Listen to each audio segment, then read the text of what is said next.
Thank you. Thank you so much for all of you being here today.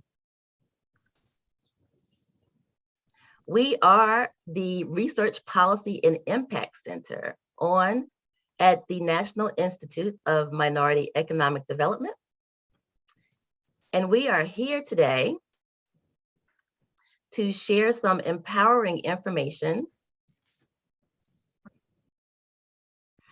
We are here today to share some empowering information with our constituents and followers from the National Institute of Minority Economic Development's Research Policy and Impact Center. We have some amazing guests with you for our second annual State of Minority North Carolina Conference. We can barely believe that it's been a full 2 years now that we've been launching this conference and had some amazing success and some endeavors that we've taken on, activities that have come out of this. And so bringing you our speakers today is a joy and a pleasure as we are delivering some very empowering information from our Senator Gladys Robinson, our Secretary of Commerce, Michelle Sanders, and our President and CEO, Mr. Kevin J. Price. And at this moment, I would like to introduce to you one of our hosts and moderators, Ms. Lakeisha Freeman, General Manager at 90.7 FM WNCU, a radio station owned and operated by North Carolina Central University. I'm Talitha Batts, and I will turn it over to Ms. Lakeisha Freeman. Good morning, Lakeisha. And we are going to, if you would unmute yourself, thank you so much. I appreciate that.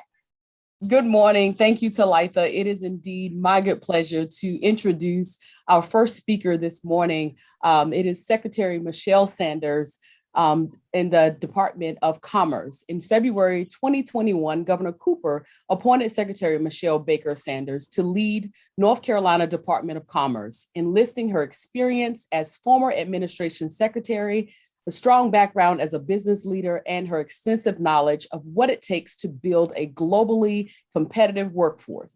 Secretary Sanders' vision for North Carolina's post-pandemic economic restoration is to work with partners to attract better paying jobs, support small businesses, and stimulate our state's innovation and entrepreneurial economy. Her bold and purposeful leadership aims to ensure North Carolina's diverse state is inclusive and one that works for all people. As North Carolina's Commerce Secretary, Sanders serves on many boards and commissions, including the Rural Infrastructure Authority, the Board of the Economic Development Partnership of North Carolina, the NC Works Commission, the state's Travel and Tourism Board, and the Carolinas Pandemic Preparedness Task Force. And without further ado, I introduce to you Secretary Michelle Sanders. Thank you so much for that introduction. Good morning to everyone and Happy New Year to you all. It is my pleasure to be here with you today at the State of North Carolina Minority Conference. Many thanks to the Institute for hosting such a wonderful event and a group of even more wonderful people convening around the state and even beyond the state, I'm sure, for such an important topic on behalf of the state. Today, we have a unique opportunity to gather with economic experts and community leaders, our colleagues and friends, to reflect on the past year and to look forward to the year ahead of us, 2022, which has come so quickly. And what a year it has been. I'm sure at this point, we've all heard the phrases uncertain times, historically unprecedented, unprecedented a number of times. In all seriousness, it's been a challenging year. Every single one of us has felt the effects of COVID-19 pandemic, whether personally or professionally, and we continue to feel those effects. As many of you know, North Carolina's minority populations and rural communities have been disproportionately impacted by the pandemic, with small minority women-owned businesses feeling acute economic distress. And I've said before that it should be no surprise to any of us that this group of people, my people, our people, have been the ones that have been disproportionately impacted the most. Prior to the pandemic, there was more than 180,000 minority-owned businesses in North Carolina that realized over $16 billion in annual sales, according to the Census Bureau. The small businesses create 7 out of every 10 new jobs in America and account for nearly half of the output in our U.S. economy. And historically underutilized businesses, or our hub firms, account for nearly 60% of North Carolina's small business community. So indeed, there is a great impact across the state from our small minority and women-owned businesses. According to the report that the U.S. House Small Business Committee released, Black-owned businesses nationwide decreased by 41% in just the first 2 months of the pandemic. Latinx-owned businesses fell 32%, and Asian-owned businesses fell 26%. Female-owned businesses also were severely impacted by the pandemic, dropping 25%. Now, when these small businesses suffer, our communities suffer, our neighbors suffer, our economy suffers, each of us suffer in some ways. So it's been a hard year indeed, but I would be remiss to gloss over the heartache that has been brought the past 2 years. I know it's been hard, but despite all of that, we have survived. We are surviving. We persevered, and we are still persevering. We learned, we fought, we adapted, and we pivoted while living through one of the most surreal and difficult events in modern history. And that's something to be proud of. So take a moment to reflect on what this year has brought your way and recognize your strength. And I'm so glad that we can be here together today, because there are many who cannot and will not be able to continue on with life, the bottom line. And so as I reflect over my year, I can say it's like my grandma used to say, I probably don't look like what I've been through. We've all been through a lot, but we will not let 2020 or 2021 be defined by loss and totally disregard the blessings that we have had. But rather than, gloss over those things, we have to move on with resiliency and with our solidarity and our commitment to continue to do good and our hard work. Now, throughout the pandemic, the state's brightest minds acted swiftly to help our fellow neighbors, businesses, and communities coming together to develop creative, effective strategies to help North Carolina respond to pressing economic challenges and move towards economic recovery. We are fortunate to have advocates, strong advocates in the legislature. We have one on our program today, Senator Robinson, a longstanding, strong advocate for not only helping those and being a voice for those in the good times, but in the difficult times, when it takes someone like her stature and her commitment to stand up for those of us who have been disproportionately impacted again. More than 2,000 establishments were awarded payments totaling over $26 million. And we've been hard at work supporting our small businesses in our rural communities. Over the past 2 years, our Rural Economic Development Division supported 376 projects throughout the state, awarding almost $190 million in state and federal funds. The Rural Division also developed the Community Economic Recovery and Resiliency Initiative, which provides communities with strategic planning, development, and implementation to support for economic recovery. And in addition to the traditional program for rural infrastructure grants, the Rural Division awarded $28 million in Federal CARES Act funding to 38 local governments to help communities respond and recover to COVID-19. Finally, the Division of Workforce Solutions launched an aggressive layoff aversion strategy that prevented job loss of thousands of residents. In response to employer concerns, the department developed a toolkit to help businesses navigate the tight labor market, which we continue to grapple with, providing guidance to meet their workforce needs.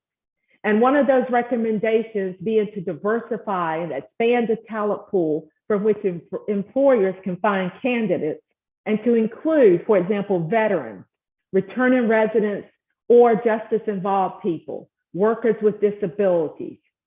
And for those workers that have been sidelined by the pandemic, have been and continue to be, Commerce Division of Employment Security responded quickly to bring relief, processing more than 3.8 million unemployment claims, issuing over $13 billion in benefits to those in need. Now, many of these programs were designed to help the most impacted, those disproportionately impacted, those traditionally underserved or unserved. And we plan to continue to be intentional about this work. We've made some progress in our economic diversity, equity, and inclusion. We have a monumental amount of work to continue to do. And I've committed to have a personal commitment myself, which I'm sharing here, I guess, for the first time, my personal commitment. You know, we've created a lot of jobs last year, and we will continue to do that.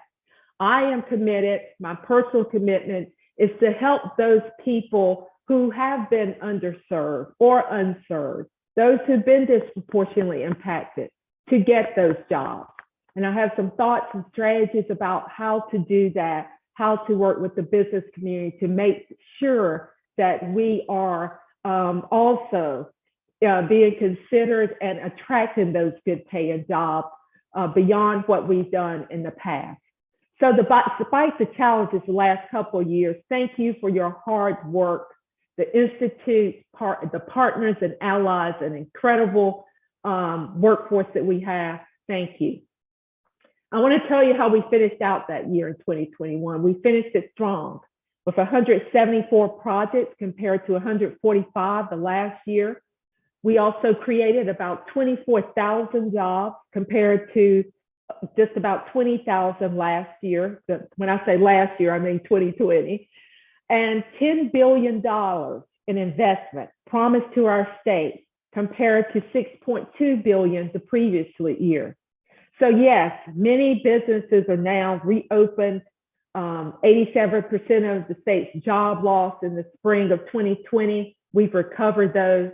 Global companies have been attracted and continue to come here. Fujifilm, Apple, Credit Karma, Pfizer, Toyota continue to choose North Carolina because of our business-friendly environment, our consistent low cost of doing business and living compared to many other places, the unique site-ready developed locations, our diverse communities and culture, top-rated higher education networks and training pipelines, the excellent quality of life, and of course, the most valuable asset, our people. Our people help us to continue to get these big wins and to underscore why North Carolina is continually ranked as a leading site in Site Selection magazine, the best place to do business. 2021 also celebrated the Department of Commerce 50th anniversary, and we launched our First in Talent plan. That First in Talent plan is based on a shared vision with Governor Cooper that our economy works for all people throughout our great state. And that plan, you know, it typically plans focus on recruitment strategies and incentives and ways to relocate companies. This plan is focused on those aspects, but it's largely focused on our talent. That's important for us. We have to have further investment in our workforce, upskill our talent, make sure that we can, you know, get those jobs and fill those jobs, those 24,000 that I just mentioned. The ability to find high quality employees has clearly become the single most important issue in North Carolina's competitiveness. As I talk to companies, it's a repeated theme. What does the workforce look like? What does diversity look like in North Carolina? How are we being inclusive in the workplace, in our economic gains? Those are questions that are being asked, and we have to be able to answer them with a straight face and in an honest way, and be able to show the results. That new plan focuses on 3 goals.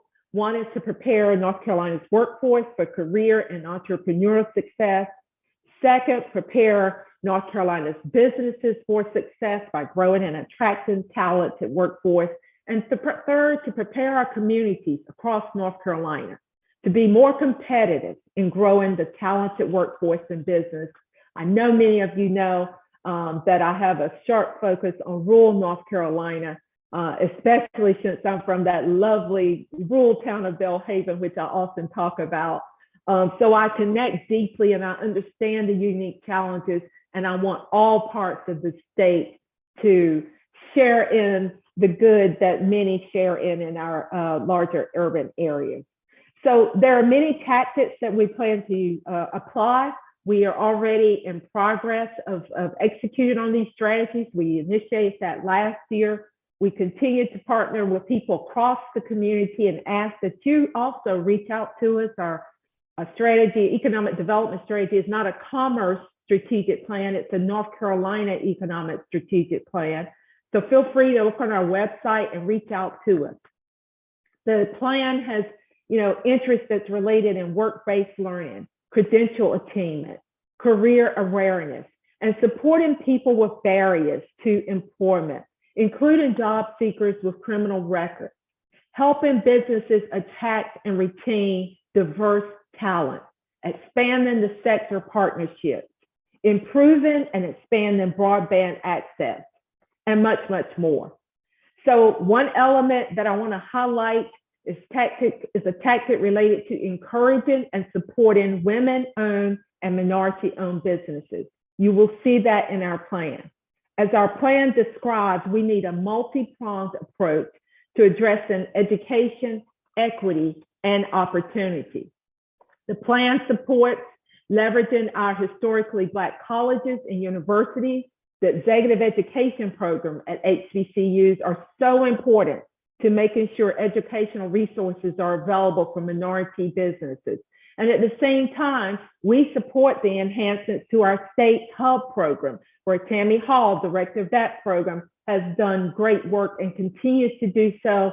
And I'm expecting to see even greater things in the future. We must continue to focus on diversity, equity, and inclusion in everything we do. We must create an economy that empowers our people to participate, including those in our rural areas. In the plan, we recognize the on-the-job training and the outstanding community college system. So I urge you to check out that plan and see and find ways that you can partner with us. And the Office of Historically Underutilized Businesses, I want to just mention that they opened the state's first Minority Business Development Center located in RTP, which will aid in growth of North Carolina's minority business enterprise firms in the area's business development and capacity building. That's an asset. We have all grown immensely, have accomplished some great things over the past 2 years, despite what we have faced. And I pray that we are all able to eventually get back and to the new norm, I guess it is, which is another word we've all heard, those words of new norm, and work together face to face more often. But, we have proven that we can do great work considering our new ways of working, which have now become the routine and the normal, I guess, way of working. One of the most important actions we can all take to ensure that our economic recovery for all is in full play is to do our part of being healthy as we can, to keep ourselves, our family, and our friends, colleagues, employees, and customers as protected and as safe as we can. And we can do that by getting vaccinated and boosted. And I want to encourage you, if you haven't done so, to talk to your trusted physicians and listen. If I'm not mistaken, I think the number is that if you're not vaccinated, you're 15 times more likely to die from COVID-19, if you are impacted by that illness with the virus and contract that. That's a lot. It is a life or death situation, and we are still losing people. So please consider getting your vaccinations and getting boosted and helping to spread accurate, factual information to others about that. You can check out our DHHS website as well. I look forward to a great year. We have had our budget signed. I believe it's the first one, Senator Robinson, in 3 years. The governor signed the budget, and we're excited about that. There are funds that are appropriated across the state and specifically to commerce. And I want you to know that we plan to work in a way that we are ensuring we are getting the funds to the people who need it most. And we're going to work in a way where equity and inclusion are just a way of doing business. It's just our way of operating. And so I look forward to working with all of you. I look forward to even bigger and better and greater things. And to the Institute and Mr. Price, thank you for your continued leadership, your continued commitment to doing good and making sure that, today and tomorrow is better than it was yesterday, to Litha and the whole team. It is greatly appreciated for all that you do. And thank you for always offering me an opportunity to participate. I wish you all a happy, healthy, and joyous new year. Thank you very much. Thank you so much, Secretary Sanders.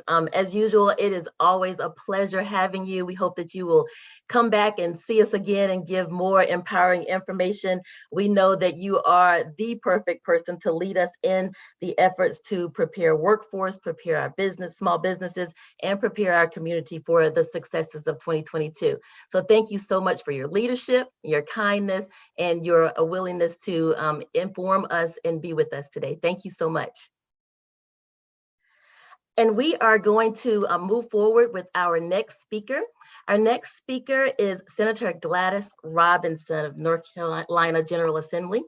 Senator Robinson has 8 years in the North Carolina Senate, Deputy Minority Leader of the North Carolina Senate, 10 years on the North Carolina Board of Governors, over 45 years of leadership at a thriving nonprofit, and she is absolutely no stranger to serving in community service matters, whether it's Sunday school teacher at Providence Baptist Church or Bennett College for Women's Board of Trustees chairperson, a member of Delta Sigma Theta Sorority Incorporated, the North Carolina Task Force on Alzheimer's disease and related dementia, the North Carolina Minority Health Advisory Council, the North Carolina Public School Forum, Democratic Women of Guilford County, the North Carolina Legislative Black Caucus Foundation, a life member with the North Carolina PTAs, the National Council of Negro Women, and the list goes on and on and on. She is a wealth of information, knowledge, wisdom, and we are just elated to have her with us today. Senator Robinson, thank you so much for being with us, and I'm going to turn it over to you for your presentation. Thank you so much. Well, thank you, and good morning. Happy New Year to everyone, and to our listening audience. We're glad you're there to participate with us. I want to start out by congratulating and thanking our Secretary Sanders. I'm very proud of the work she's done for so many years and really support her work in commerce. And certainly to Kevin Price, we knew and we say we grew him up in Guilford County, but he's done phenomenal things. So we really appreciate the work you're doing. And my first time to meet Lakeisha and Talitha, am I right? Okay. You are close enough to Litha. Okay. Don't I know people want to call you Tabitha, but that's not yes, right. Absolutely. You are absolutely right. Yeah. So, these 2 years have been really phenomenal in terms of challenges, as well as our ability to survive. I want to make one correction. I've been in the General Assembly for 11. This will be my 12th year. And the only reason I say that because they've been some struggling years. And I don't want people to downplay the struggles that we go through in the General Assembly. Of course, I'm in the Democratic Party, I'm in the minority party, and it doesn't always mean it's bad, but it means it's tough if folks don't work with you like you would expect. But let me begin by highlighting a couple of things that Secretary Sanders said and that people already know. And I think it says to us as African Americans, people of color, that COVID, and you've heard it before, COVID simply emphasized and it highlighted the struggles that we have in every area: health, education, business, employment, etc. It just said to the world, that the disparities have been there. But now we're able to see with a pandemic like this, the great impact it has on one sector of people. And so if we talk about small businesses, and this is probably Kevin's presentation, some that I'll share across the country, there have been a lot of reports in terms of the impact. And there was one report done by a CNN reporter that talked about the fact that people of color were hardest hit, and that of the 10,000 small businesses that they surveyed, the minority businesses showed the steepest decline. And while we say that 40% of African American businesses in the United States decline, in North Carolina, it's 41% is what the data has shown me. And so that impact has not only to do with the pandemic, but it has to do with the perception of our larger businesses, of our banks, of our loan companies, et cetera, to support minority businesses. For instance, it says that when businesses, our minority businesses, applied for loans, then the ability of them to get those loans were based on the perception by banks in terms of, do you do business with us? How much reserves do you have? What's your credit history, et cetera. And we know that if you go into a bank and you're almost about to close, you don't have any reserves.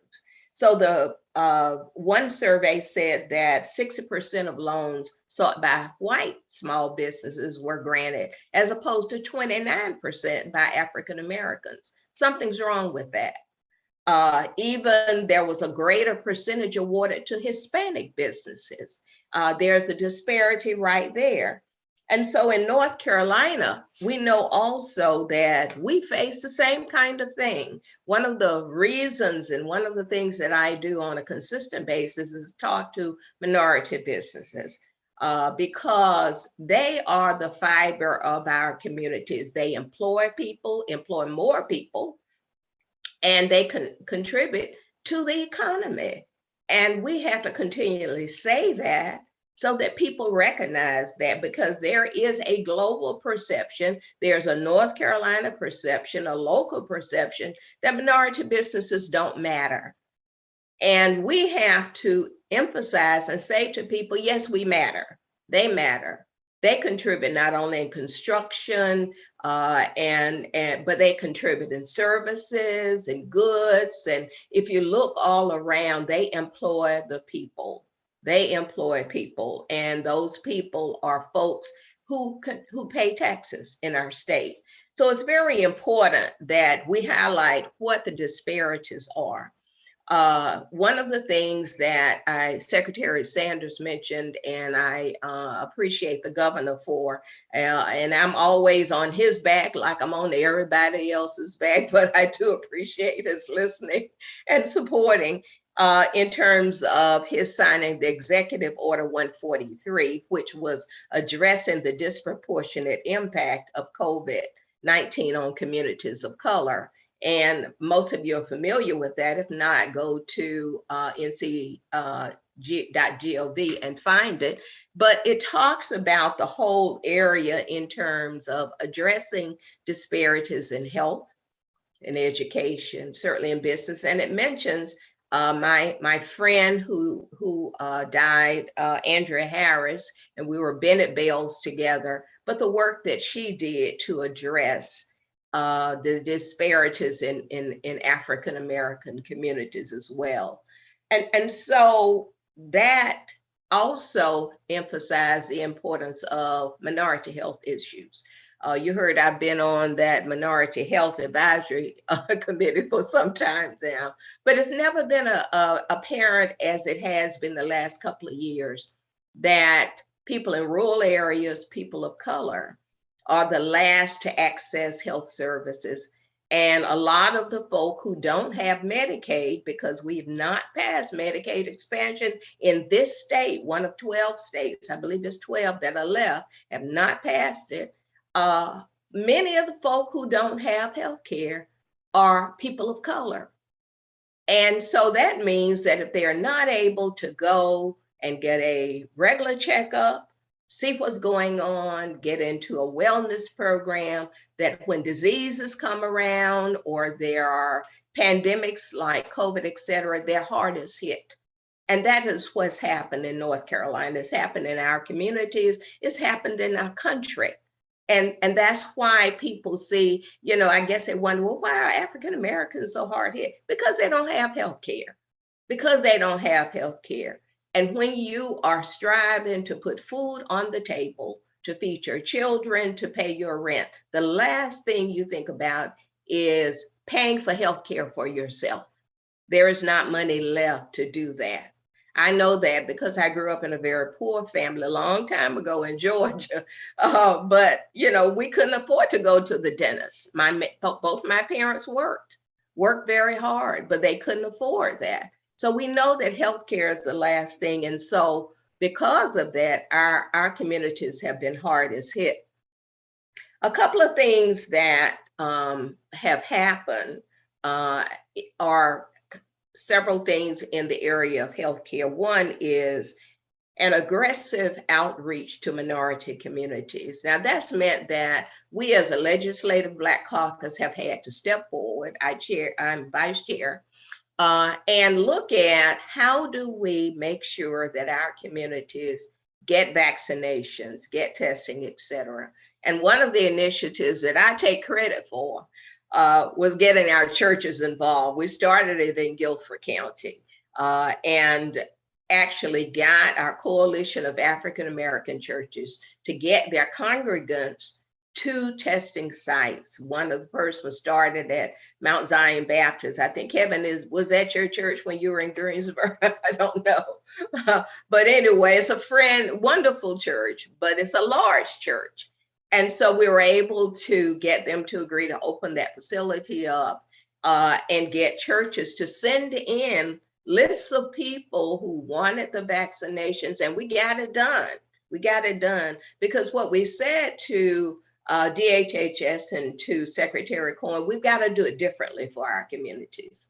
They don't respond to the traditional ads, the traditional stuff.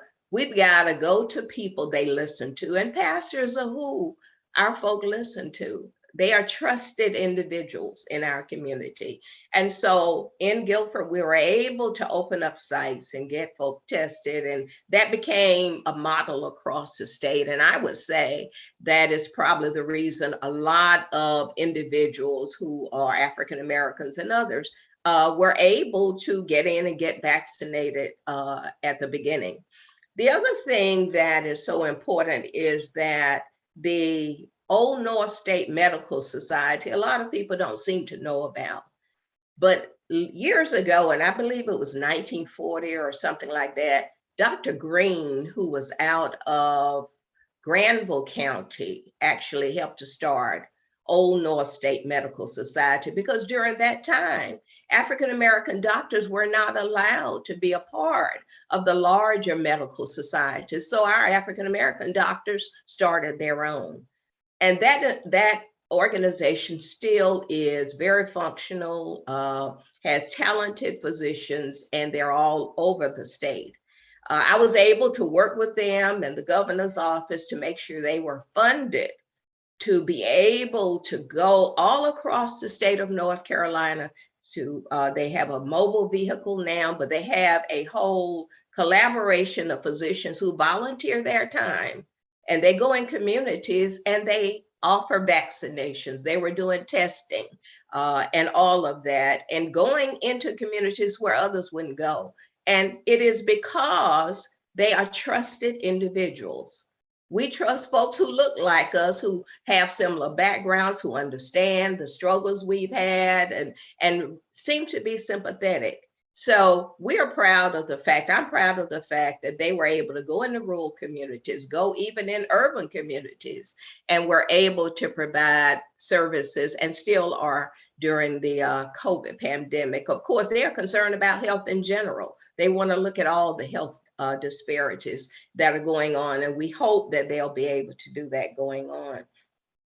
I want to mention a couple of other things that I think highlight the importance of minority communities. We have in Guilford County and across the state as well, worked with minority businesses. Kevin knows that, Hub and the Institute and all of the others, in terms of looking at all of the dynamics of minority businesses. So even prior to COVID, why are our businesses not advancing? Why aren't they getting contracts? Why are they not a part of the larger projects? We've got 2 major projects coming in Guilford County. Everybody knows. I expect minority businesses to have parts of those. I really do. And so people have used the excuse of they aren't prepared, they aren't certified, et cetera. Well, we've had a great team of people, the Hub office, Tammy Hall, we've had the Institute with Kevin, others working together to make sure that our small minority businesses are certified to get state contracts. Well, beyond certification, then they've got to be able to apply and get in the pool. So because of this collaboration, many of them have gotten the Retool North Carolina money. And it's not a lot as far as I'm concerned, but they could get up to $25,000. And for a lot of them, that's made the difference in terms of their ability to function, because during COVID, most of those didn't have money to pay their utilities, to pay rent, certainly not to pay their employees. And so the North Carolina, the eTool North Carolina project has made a difference. And that money is still available. There's some more money available. And we hope people will apply by either calling Kevin, calling me, calling Tammy Hall as well. But that's been very important to us. Now, my preference would have been that the General Assembly would have awarded the millions of dollars, at least a portion of it, to minority businesses. Their first excuse was, well, we cannot designate grants to minorities. We can give loans. And I said, well, I don't understand that. But yet we found out that they could do grants, and they were doing grants. And so that was an excuse, because why would you want a loan if you're about to close? How are you going to pay it back? Doesn't make much sense to me. And so we found out after working with the governor's office, et cetera, yeah, grants could be done. And so we were able to first work with the Golden Leaf Foundation and to try to make sure that a portion of the $125 million they got a portion was going to minority businesses. I am still not comfortable with the percentage of funds that went to minority businesses. I'm still not comfortable with that, but we still have to have reports from them and continue to work on it.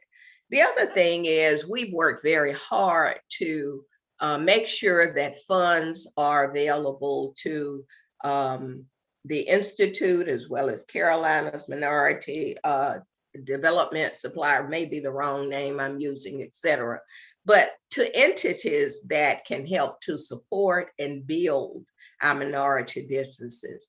That's been a struggle. That's been a struggle, because in the General Assembly, I face, when I talk about minority business, I face a lot of pushback in terms of, well, they can apply like all the other small businesses. When you look at the data, they may apply, but they don't get the money.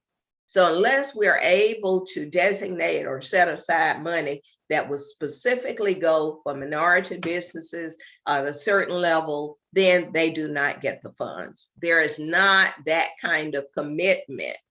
Be sure across the state that you understand that regardless of the progress we've made in this state, there's not a commitment to support people of color in our businesses. There is not, I'm sorry to say. Excuse me. I probably get all, I'm going to drink some water.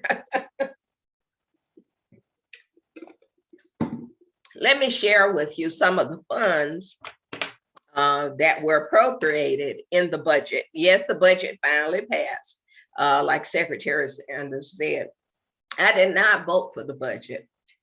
And the reason I didn't vote for the budget, because there were some good things. One, I had specifically worked hard and asked that they appropriate funds specifically for minority businesses, some money for the incubator through the Institute, and also a decent salary for teachers, as well as the money for the supplements in Guilford County.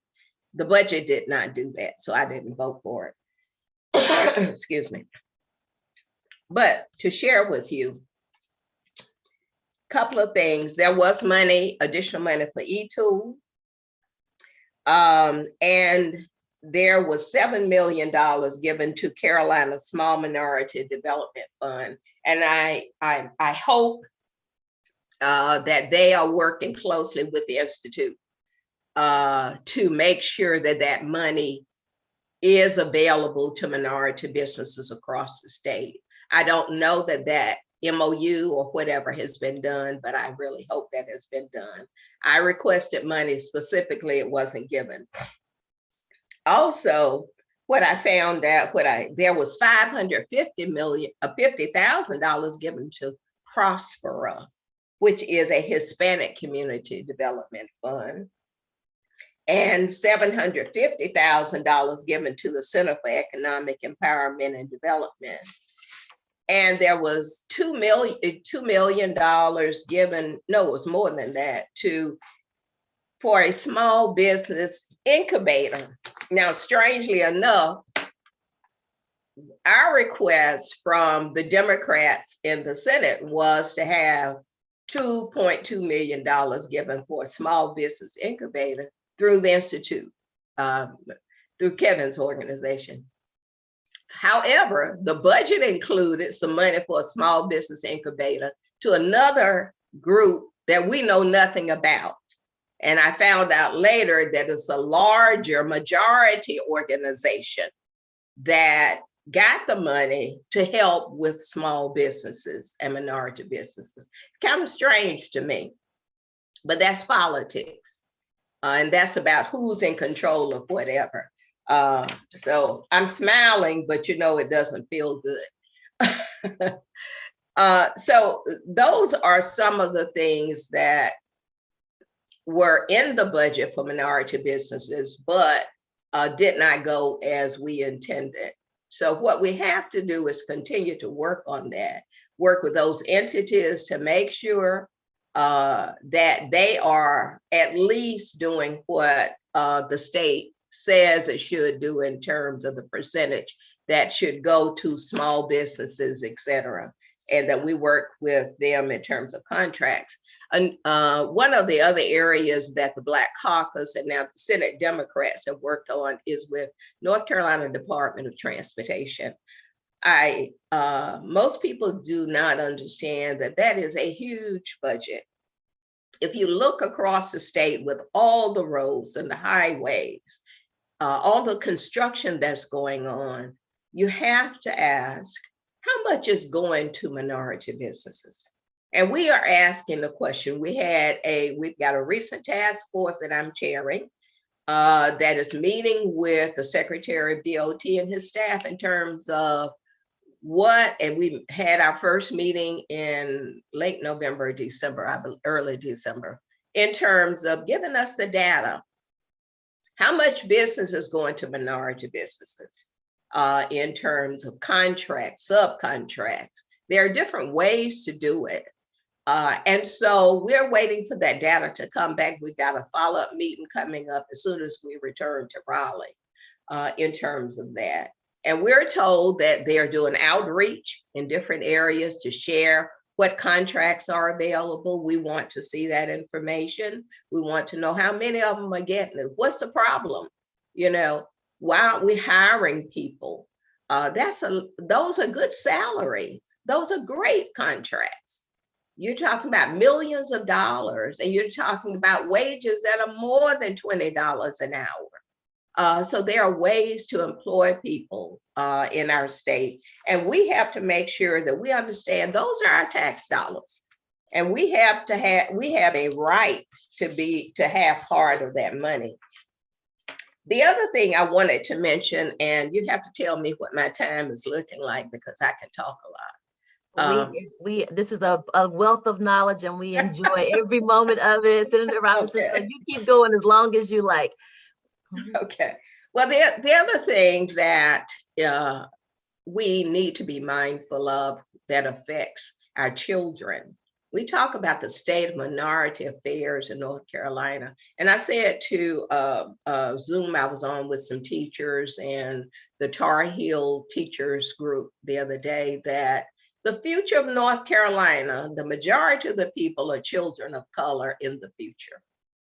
If we are not educating African-American children or other children of color and low-wealth children, then we're setting our state up for failure. And people should understand that. That's what Judge Lee said, and that's what he meant. That's what Judge Manning said when he first wrote Leandro. And there is a constant pushback not to educate our children. And so we have to be mindful of the fact that public schools are to be funded in the state's constitution. That's what the state's constitution says. Doesn't say anything about funding private schools. And there are millions and millions of dollars this year going into private schools where parents can request up to 95% of the allocation that goes to a public school to send their child to a private school. Something's wrong with that. Something's wrong with that. Because those will not be the children who need the education the most. Our public schools are hurting. Teachers are hurting. They need the support. They need not only the psychologists and nurses and social workers to work with children who are having issues and challenges, you know, to come to school and then to be ready to learn. They need, it's not just about teacher salaries. Yes, we want our teacher salaries to get up to the level it should. And I'm pushing for that. But I also want to see the kind of support systems so that our children can be successful. It is nothing wrong with the mind of a Black child. And people need to stop the foolishness. Our children just need the opportunity and the support to be educated. So the Leandro ruling is important. And the General Assembly did not fund it. They only funded, I believe, the first year, I'm trying to see, I think it's 70-some% of the request and 57% the second year. I'll pull the data. So those things, and the governor did propose. He proposed the budget. He told them what was needed. If you realize that there is also a disparity in terms of African-American males, look at there is a huge suspension rate of pre-K African-American boys. You know, I don't think people realize that pre-K African-American boys are being suspended at a huge rate. Something's wrong with that. Something is wrong with that. And so in that budget were resources to deal with. It's about professional development. It's about the people who are teaching them. It's about the support systems as well. So we have got to make sure that we not only look at education at the upper levels, but start at early childhood development, start at pre-K, and let's address the inequities there, because that means that those boys will go to prison, won't they? Or they'll be in the streets. And my grandson in Atlanta will not be out there if grandma has to go fighting. So there needs to be other people across the country who are doing the same kind of thing. So I want you to understand the global issues that we're dealing with as we talk about the state of minorities. The state of minorities, it starts at birth. And as we're getting our kids educated, early childhood, pre-K, public schools, the majority, because other folk are going to privates, charters, etc. Majority of children in public schools will be children of color and low-income children. And if that's going to be the case, we ought to put the resources, because that's what the Constitution says we have to do. So you as community make sure that we do it. And then when we educate our kids, they're able to start businesses, go to community college, get the trades they need, start their own businesses, get certified, go to four-year institutions. And that's the importance of having HBCUs like North Carolina Central, and thank you for the work you're doing. And North Carolina A&T and all of the others. One of the reasons that Greensboro, Guilford County, and the others were able to get Toyota and some of the projects is because North Carolina A&T is sitting right in Guilford County.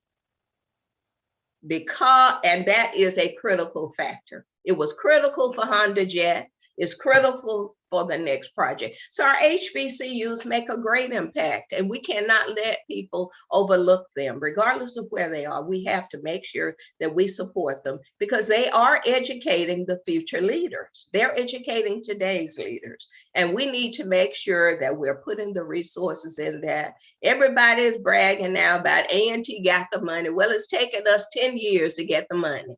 I've been fighting for that engineering money ever since I left the Board of Governors to go in. And so we have to do the same thing, and fight for Central as well too. Elizabeth City, the same thing. I was there to see the chancellor this year to give out the scholarships we get from the foundation. And she's doing a fantastic job, but it was a struggle to keep it open, because folks were saying, why do we need that university down there? We got places for folks to go. That university is critical to the community, is critical to our children. It sits where Halifax County, where the Leandro ruling started, it sits in that area, and it's important. So we need to understand the impact of all of these issues on our communities, and we need to push forward. So as we talk about what do we see going forward, we see still there's a battle. We see some collaborations. We have, someone said to me the other day, Senator Robinson, you talk about things getting better. Have they gotten any better? Well, I'll say that when I went into the General Assembly after following Katie Dorsett, and when we had a majority, I thought that I was going to a place that was like the Board of Governors. And on the Board of Governors, we had battles, but we had collaborations as well. I didn't go into a place like that in the General Assembly, unfortunately. There is not that kind of collaboration. I would hope that we will continue to push for that and to make sure that there is some collaboration. But I would say to folk going forward that the year coming up, we still know that we're dealing with COVID. So we're going to have the supports. We're going to have even more, because people are tired. We're going to really have to have more in terms of collaborative health plan. I served on the Governor's North Carolina Coalition for Health, where we were trying to get Medicaid expanded with businesses, et cetera. But we've got to have a greater coalition of people who understand the importance of having basic health care, but also having the collaborative plan for addressing COVID and any other diseases that come about. that address diabetes, et cetera, because people with health disparities, chronic health diseases are more susceptible to getting it and to dying. So we've got to have that going forward. And I expect us to do that with the new secretary as well. And the other thing is, I know that we will have a greater and even stronger coalition with the Hub Office, with the entities like the Institute for Economic Development and Carolinas and all of the others. And so we've got to work stronger. We've got to make sure that businesses are certified, that they're getting the e-tool dollars and that they're getting other dollars that are out there to make sure that they can sustain themselves, that they are being able to hire people so folks can have jobs. And then there are some, we won't do a lot in the short session because, you know, we can't do new bills, but we can look at things that haven't been done. And so this is one of the areas that we continue to work on, and I intend to work on both in terms of the Hub Office, but also in terms of the NCDOT. And I want to say that even though I'm complaining, that the reason I stay in, because I do see hope. And we only have hope if we have faith that things can change, and we have the ability to change things. I think about the fact that I met with some people with Goldman Sachs as a part of Business Forward the other couple of weeks ago. And they have a program called 1 Million Black Women. They are working right now with Black women-owned businesses. And there are opportunities, not only Goldman Sachs, but companies all across the country, entities, because of Black Lives Matter. They are seeking opportunities with our Black community. And Kevin and I have talked about some of this. So we have to look at challenges as opportunities. We've got to do the hard work. We've got to talk about it. We've got to make sure people know about it. And then we've got to reach out and grab the people, because even I had a contractor in my house and I said to him one day, well, are you getting part of the e-tool money? He said, what is that? And so what I did was pick up the phone, call Tammy Hall and say, I need you to get this guy certified. Okay, so we've got to increase the awareness of folks in our communities that there are opportunities, there are small pots of money, but there are folks who can help you to strengthen your businesses. And we've got to collaborate and work together. I'm going to stop with reminding us about what it is we have. Black communities are traditionally, have always been strong. We've always survived in the face of challenges. I grew up in Georgia. My grandfather built churches in Northwest Georgia, Southwest Georgia in the 30s. My grandmother built schoolhouses. She sat in those same facilities and she educated communities. And so we have always functioned with the little we had. And we can get more. We can get more. We're at a time now where we have the opportunity and the resources out there. We just have to know how to do it. And we have people in places like Michelle Sanders, like Kevin Price, like Tammy Hall. We have people in places who can help our communities to strengthen themselves, our businesses, to know how to get the resources. And so it's like Langston Hughes said in Mother to Son is, so friends, don't you turn back. Don't you close down minority businesses because you find it's been kind of hard. And don't you give up, because there are some of us who are out there and who are fighting for you. And even in the face of difficulties, we've still been going and we will go. So I thank you for the opportunity to be with you today, and have a wonderful new year. Thank you so much, Senator Robinson. Amazing. We are just in awe every time we hear you speak. Truth is a powerful tool. And we appreciate you for what you do, your leadership in the community, in the Senate. And we are just appreciative of you being with us today and educating us on what's going on and what we have to look forward to and the opportunity for us to work together. Thank you so much. And we appreciate you and have a happy new year. And we look forward to working with you and speaking with you again. Thank you so much. And Lakeisha, I'm going to turn it over to you for the radio break. All righty. Thank you so much. And thank you, Senator Robinson, I'm sorry, for that great presentation as well. But we would like to remind our listeners that you are listening to WNCU Durham, located on the campus of North Carolina Central University. And I will move on next to introducing our next esteemed speaker this morning, which happens to be the president and CEO of the National Institute of Minority Economic Development. And that is none other than Kevin J. Price. Kevin joined the National Institute, a nonprofit management consulting and services firm focused on business and diversity and inclusion in 2020.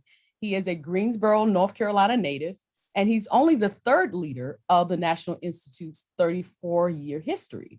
He joined the Institute as a veteran business leader in healthcare, supplier diversity, faith-based affordable housing, community development, and commercial banking operations. As president and chief executive officer, he is responsible for leading a team of trusted advisors to businesses, large and small, government agencies, policymakers, and organizations that understand the key roles of diversity, inclusion, and equity. Kevin? Well, I need to take you on the road with me, Lakeisha. That was great. It's always interesting when you get introduced somewhere because, when I get home, I'm just Kevin. And, my wife is quick to remind me, I hear all of that, but take the trash out. So I appreciate your wonderful, warm introduction very much, Lakeisha. And I also just want to say thank you for the partnership and collaboration with North Carolina Central. We've both been in this community a very long time, Central much longer than the Institute, but we've had a very strong relationship and I look forward to that continuing. And Talitha, thank you for your leadership in putting this conference together and leading the Research Policy and Impact Center. I'm very excited about our future and where we go and providing information to our citizens of North Carolina as it relates to minority populations. I think it's very important that we understand that even though we live in this larger North Carolina ecosystem, there are micro ecosystems within it, particularly minorities and women. And as you all have heard, Senator Robinson mentioned and Secretary Sanders, some of the challenges of minority communities are much greater than our broader community. We have to respond differently to be effective in those communities.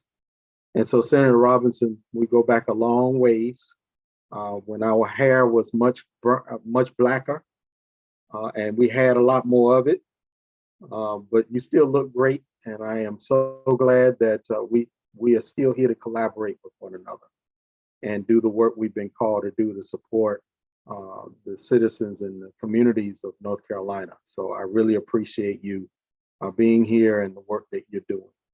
And even though I think Secretary Sanders has left, she has been an incredible advocate for the Institute, for minority businesses, and really for economic development statewide. And I think often she isn't getting the proper dues of just what a gem she is for our state. And so I'm just glad that she's in the role she is and the impact that she's making. And so thank you all for being here to listen to and hopefully learn something more about the state of minority North Carolina. I had this idea many years ago when I listened to a friend of mine, Rocio Gonzalez, who at the time was running the Latin American Chamber of Commerce of Charlotte. and she would do the state of Hispanic Charlotte.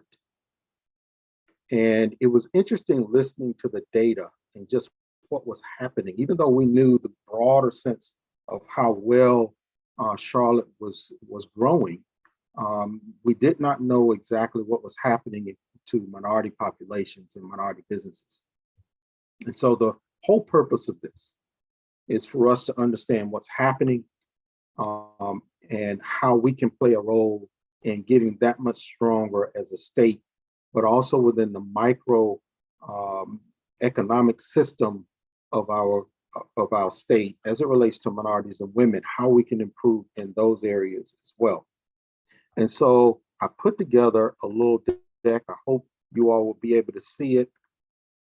And for those of you who are in your cars, I'll try to be as descriptive as I can so you can listen as you drive, but pay attention to your driving, please. But I wanted to start, I think, with just where we've come from.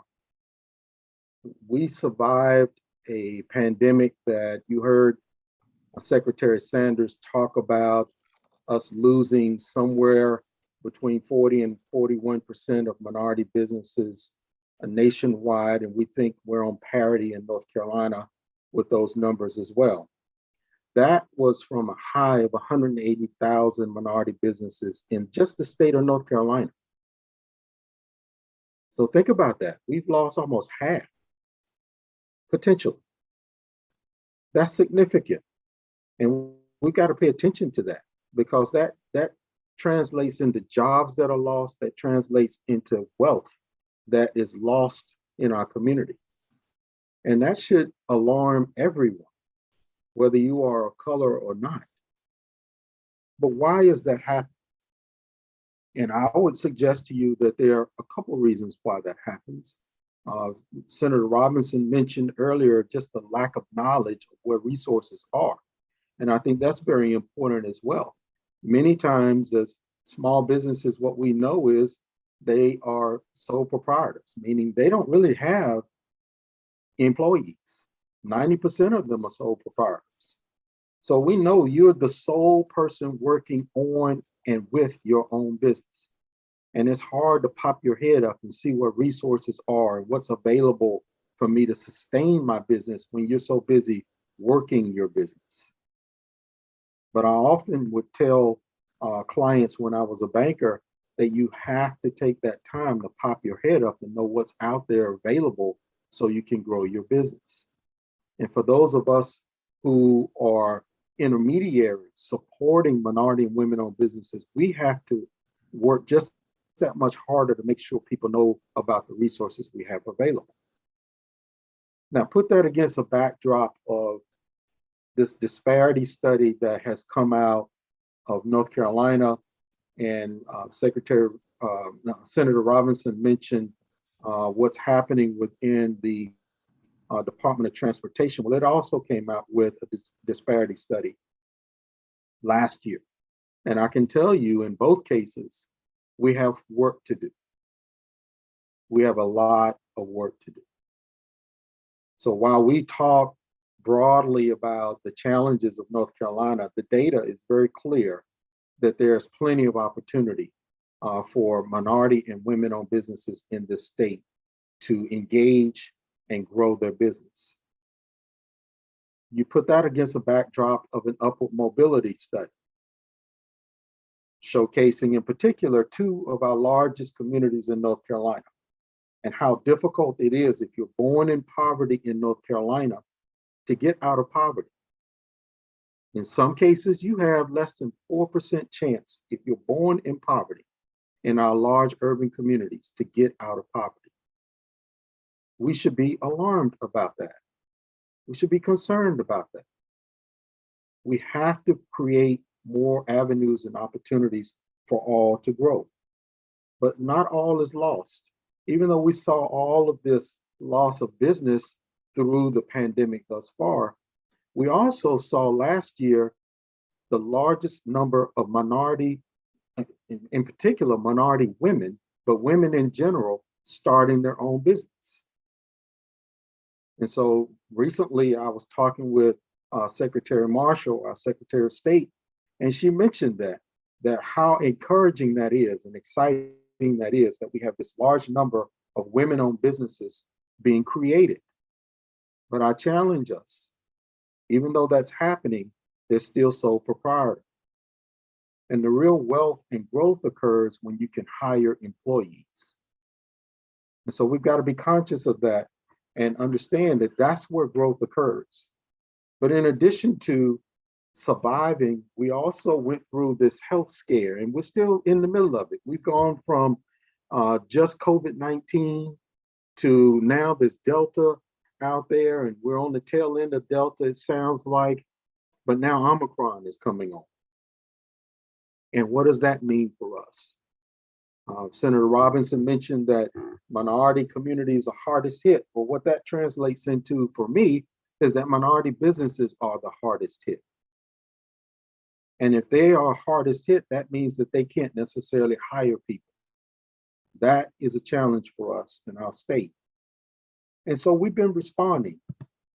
The state has responded because we know that this economic recovery has to include minority and women-owned businesses in order for us to be successful and come out of this. And so Senator Robinson mentioned Retool NC, which is our partnership with the North Carolina Hub Office. Thanks to the vision of Secretary Sanders and now the continued support and vision of Secretary Cashwell, we've been able to use resources from the state and federal allocation to the state to create Retool. And I just wanted to share some of the numbers with you. In wave one, in 2020, when we started in October of 2020, we had $12 million that was allocated to us. And between October and November of 2020, we put those dollars on the street to over 500 businesses, roughly. It was 550 roughly. And then the state came back and said, we had no idea you were going to put that on the street so fast. We found another $1 million. And we put that out before Christmas. So here we have put out in grants, not loans, in grants, $13 million to over 600 Hub or DBE certified businesses in North Carolina. In 2021, we came back with wave two and 8 million more to support businesses across our state. Now, if you received money in wave one, you were ineligible in wave two. That was so that we could support more businesses throughout the state and make sure more businesses had an opportunity to participate. That translated into 8 million and 300 more businesses, that over 300 more that we were able to support. So within 2 years, we put $21 million on the street to support minority, Hub, and DBE certified businesses across our state, across the state. And if I could show you the map, you would see that it wasn't just in urban communities, that the large cities that received those dollars. Businesses across our state from end to end, from north and south, received those dollars. That was very important to us that we were intentional about reaching rural North Carolina. And so I'd like to credit the work that we've done with the partnership with the Hub Office and Tammy Hall and her team, and my partner at Carolina Small Business Development Fund, Kevin Dick, with a successful program that we have put on the street so far. And that has translated into wave three. And so wave three this year is 20 million more, but we're looking at this very differently now. We've done 2 waves. We know that resources are out there. More people know about it, even though maybe not Senator Robinson's flooring guy, but we know that there are folks out there who know about Retool. And so wave 3 will be open to all. Whether you receive money in wave 1 or 2, you'll be eligible for wave 3, but it's differently set up. What we're thinking now is we got to focus now on how do we thrive and grow again. And so it'll be in 2 pieces. You'll have one part that looks at just a grant with no strings attached like we did wave 1 and 2. but then there'll be a larger pool of funds available for those who are trying to figure out how to grow and scale their business. It's very important. If we're going to get to wealth creation and growing businesses so that diverse businesses can hire people, they have to have the resources to scale. And so that's going to be very important for us that we do that. Now, in addition to that, the Institute needed to be more responsive as well. So we went back and retooled our shop to be more responsive to the needs of our community. We celebrated our 35th anniversary as an organization last year. That was a big deal. Outside of our churches and some minority organizations that are social in nature, there are very few minority-led institutions within our community that are designed to support us and help us grow. And so we have to nurture and protect these organizations that we have out there. And so here we are 35 years later, still on Paris Street, which many of you have known as the Black Wall Street of the South. We claim that, and we believe that, and we're still anchored on Paris Street in the same building we've been in. We control that building on Paris Street and have since it was built in 1921. Now think about that, 1921. This building is over 100 years old.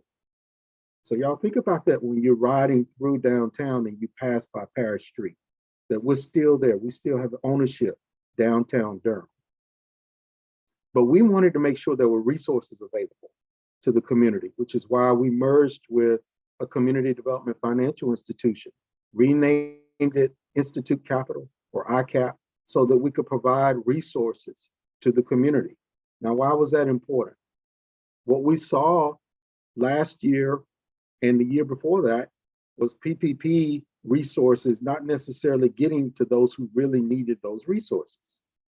It was going through banks, commercial banks. The banks were protecting and supporting those that they had a relationship with already. And I've said it a million times, there's a difference between having a bank account and having a banking relationship.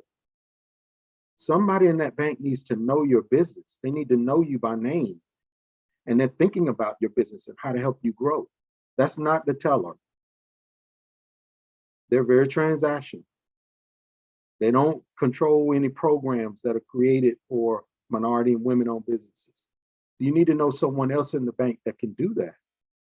So if you don't have that relationship, I strongly urge you to go have that relationship with someone in your bank. But I also would suggest that you should have more than one relationship. So even though you may have a bank relationship, consider ICAP and Institute Capital as a source as well for capital to grow. And to put it in perspective for you, we relaunched lending last year on April 1st. Why in the world we chose April 1st to start, I have no idea. But it was not an April Fool. We were very serious about it.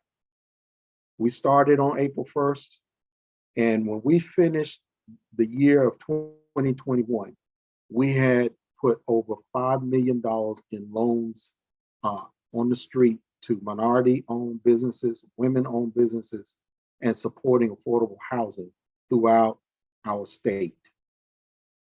So in less than 6 months, really, because you had the holidays in there, it takes some time to ramp up, but in a short amount of time, Roberta McCulloch and her team put over $5 million on the street. So we're very serious about supporting the community. We also brought back ENC, the Executive Networking Conference that we had done for years, hosted for years in Pinehurst.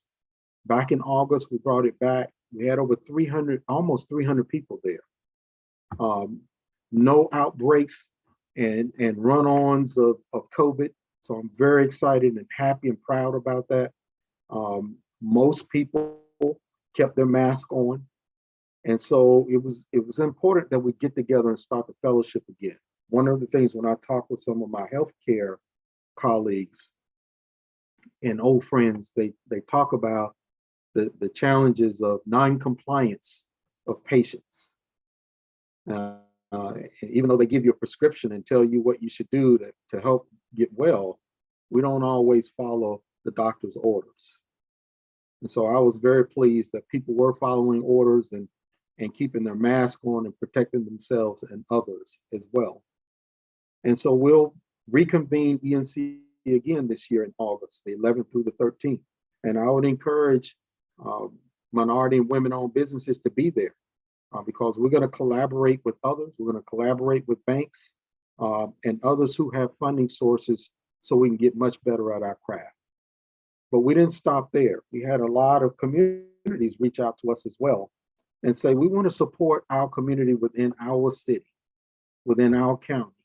And so we created the Center for Professional Services to collaborate with local governments and corporations who wanted to support minority and women in their supply chain. So there's a lot of emphasis on what is the state doing? How is it spending its dollars in procurement? And that's important. But y'all, there's another big stick out there. And that other big pot of money is what corporations spend in supply chain. And so there are two opportunities there. And we're looking at both and collaborating with both groups. We want the corporate community to do more and step up more and support minority and women-owned businesses across the state. We're engaging with more economic development leaders as we recruit corporations to North Carolina. I'd like for them to have that conversation about not only how many jobs are going to be created, but what can we do to support minority and women-owned businesses within communities. Many large corporations are very serious about diversity, equity, and inclusion, and they want to do more in supplier inclusion and support diverse businesses. We just need to have the conversation. And often it's not happening because people are uncomfortable and they're afraid to have it because they don't want to scare a corporation off from choosing North Carolina. But what we know about North Carolina is this is an incredibly great state to live in. Corporations are moving here. People are moving here in droves. So we know we got something. But now it's important for us to make sure all of the citizens of North Carolina grow as well, not just certain pockets. And so the Center for Professional Services is there to do that. But we didn't stop there. We've been consolidating our offices, particularly in Charlotte. We opened a new office there on UNC Charlotte's campus so that we could put all of our resources in one location. So we've got our Women's Business Center of Charlotte there, led by Rocio Gonzalez. We have our Institute Capital has an office there led by Roberta McCullough and the work she's doing. And we have our Center for Professional Services that'll be anchored there, led by John Hamm, who's also a Greensboro native. And so it was important for us to collaborate within the Portal building there because they're spinning off new business ideas. And if I am correct about this, what that move meant for us is that we're the only community development financial institution on a UNC school campus in the state of North Carolina. Not to mention we're African-American led. So it's a big deal that we're there. It's a big deal that the school wanted us there, that they want to collaborate with us. But it's only an anchor. We're going to engage with the HBCUs across the state. We're going to engage with more minority businesses and stakeholders across the state and have even more anchor opportunities and programs that we engage in and embark in across the state.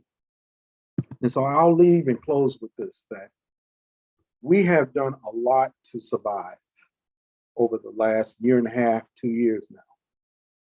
And it's time for us to move from just surviving to thriving. We've got to grow. And we've got to think about growth and how we position ourselves and our companies for growth. And the Institute is here to help you with that and support you with all of the organizations and those individuals that Senator Robinson and Secretary Sanders talked about. We're all collaboratively working together to support minority and women-owned businesses across the state. But we got to encourage you to do your part and rethink about how you grow and run your business. We survived, and now we have to thrive. And so I'll leave it with that and just say that I hope that you all will keep in mind that one of the biggest things we have in front of us this year is the infrastructure bill that just passed. Huge opportunities coming from that, whether it's in the airport, concessions, new construction opportunities there, highways, bridges. You all know we have a crumbling infrastructure. And now the resources are there. And the Institute has every intention of making sure you all have an opportunity to participate. So we're engaging Secretary Boyette with the North Carolina Department of Transportation. We're engaging his team. We want to look for opportunities and create new opportunities. There are going to be new, not only procurement opportunities for minority and women-owned businesses, but I believe new career paths that will come out of it as well, as we determine what happens with electronic vehicles and charging stations and who's going to fix them. You know, I was in a meeting recently with Duke Energy, and they said one of the biggest challenges they're seeing is not enough people who know how to fix electronic charging stations. So just think about that.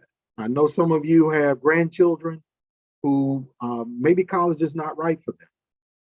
But, you know, I grew up in a community where we had plumbers and electricians and carpenters who could build like nobody's business. And they were my heroes that I looked up to. They built another 1,000 square feet on the back of their houses. That was quality work. And somehow we've lost those jobs. And so we got to get back to those jobs that pay very well and create another career opportunity for so many of our young people who feel like if college isn't right for me, I don't know where else to go. That is another way to get a skill and grow in that direction. And so I encourage you all to just help us, help the Institute to grow. Thank you for listening to us. And I encourage you to have a wonderful, wonderful year of 2022.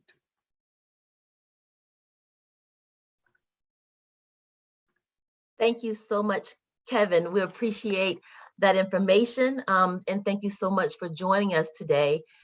We appreciate all of our speakers, Senator Secretary Michelle Sanders, as well as Senator Robinson and our President and CEO, Kevin Price, who you just listened to. All three of our amazing speakers today talked to us about disparities in our communities, resources that are available, and how you thrive and grow in 2022 using this information. The Research Policy and Impact Center has been given a unique opportunity to deliver an educational program to our MBEs, our WBEs, stakeholders, community members, that will give you an opportunity to be a part of 2 cohorts throughout 2022. We'll have a very strong cohort in April and another in August.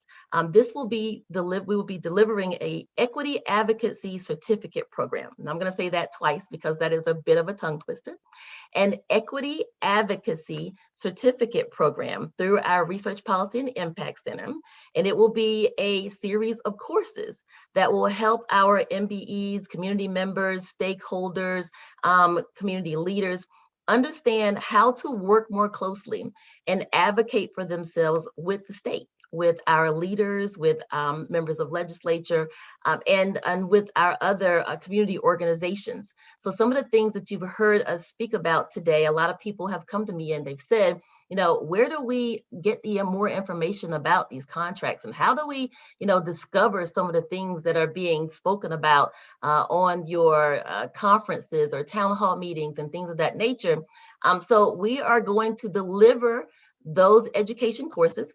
We would like for you to look back on our website at www.theinstitutenc.org/the Policy Center for more information on our upcoming Equity Advocacy Certificate Program and how you can become more interactive with what we are going to be delivering in 2022.